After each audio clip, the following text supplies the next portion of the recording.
కర్నూలు జిల్లా సంగాలలో YCP MLA Virupakshi అనుచరుల దాడిలో గాయపడిన శేఖర్ యాదవ్ కుటుంబాన్ని టీడీపీ నేతలు పరామర్శించారు. టీడీపీ ఇన్ఛార్జ్ వైకుంఠ జ్యోతి, టీడీపీ జాతీయ ఉపాధ్యక్షుడు బాలాజీ యాదవ్, రాష్ట్ర యాదవ్ కార్పొరేషన్ చైర్మన్ నరసింహ యాదవ్ బాధితులకు అండగా ఉంటామని భరోసా ఇచ్చారు. పార్టీ కార్యకర్తలకు టీడీపీ అండగా ఉంటుంది అని అన్నారు.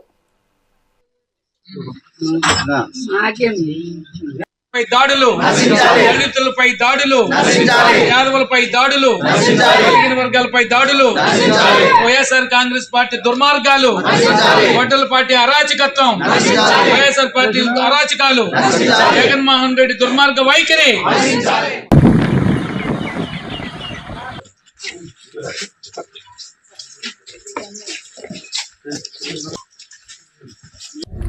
జగన్మోహన్ రెడ్డి గారి అరాచక పరిపాలన ఏదైతుందో 1924 మధ్య ఓ దుర్మార్గమైన పరిపాలన నడిపారు. ప్రజలు ఏసడించుకొని అసహించుకొని 11 సీట్లు పరిమితం చేశారు. 151 సీట్లు మధ్యలో 5 తీసేసి 11 పరిమితం చేశారు. ఈ ప్రభుత్వం కూటమి ప్రభుత్వ అధికారంలోకి వచ్చిన తర్వాత గౌరవ ముఖ్యమంత్రిగా చంద్రబాబు నాయుడు గారు కూటమి అధినేతగా పరిపాలన చేసే క్రమంలో 2 సంవత్సరాల్లో ప్రజల్లో ఒక మంచి స్పందన ఉంది.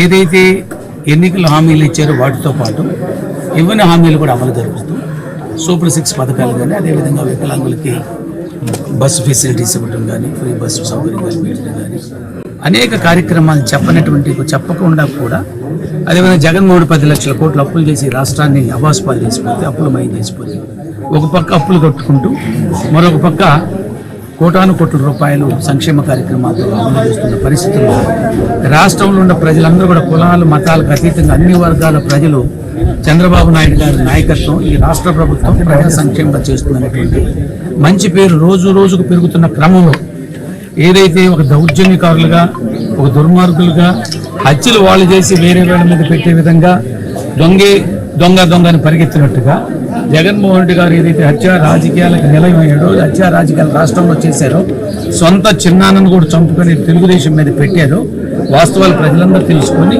ఎన్నికలు ఓడించినప్పటికీ ఎమ్మెల్యే గారిని, మరి ఇక్కడున్న నాయకుడిని ఎలక్షన్స్ లో పోటీ చేయకుండా, మరి అర్హత లేకుండా మరి వీళ్ళని ప్రకటించాల్సిందిగా ఈ సందర్భంగా మేము యాదవుల తరఫున డిమాండ్ చేస్తూ, మరి మా యాదవుల జోలి వస్తే కబద్దార్. మరి మా శ్రీకృష్ణ భగవానుడు చెప్పినది ఒక్కటే, శాంతి. మరి ఎక్కడైనా కూడా ప్రజలు సుఖశాంతులతో ఉండాలి, ధర్మం మొత్తం మరి ప్రపంచమంతా ఉండాలని చెప్పాడు. మీరు అధర్మానికి వచ్చి మా యాదవుల పైన దాడి చేస్తా ఉన్నారు, కబద్దార్, ఎంత చూస్తాం. మరి మీరు ఇలాంటిది పునరావృతమైతే ఈ సందర్భంగా తెలియజేస్తూ, మరి మా జాతీయ తెలుగుదేశం పార్టీ అధ్యక్షులు ముఖ్యమంత్రి వర్యులు నారా చంద్రబాబు నాయుడు గారు, జాతీయ వర్కింగ్ ప్రెసిడెంట్ మా నారా లోకేష్ బాబు గారి ఆదేశాలు ఇక్కడ ఒక్కటే, మీరు ఇక్కడ ఉన్న మా కుటుంబాలు ఏం భయపడాల్సిన అవసరం లేదు, పార్టీ అండగా ఉంటది. మరి ఇక్కడున్న జ్యోతమ్మ గారు ఏమి సామాన్యమైన కుటుంబం నుంచి వచ్చినది కాదా, ఆమె తలుచుకుంటే ఖచ్చితంగా ఇంతకు చేయగల సామర్థ్యం ఉన్న వైకుంఠం ఫ్యామిలీ నుంచి వచ్చిన ఆమె.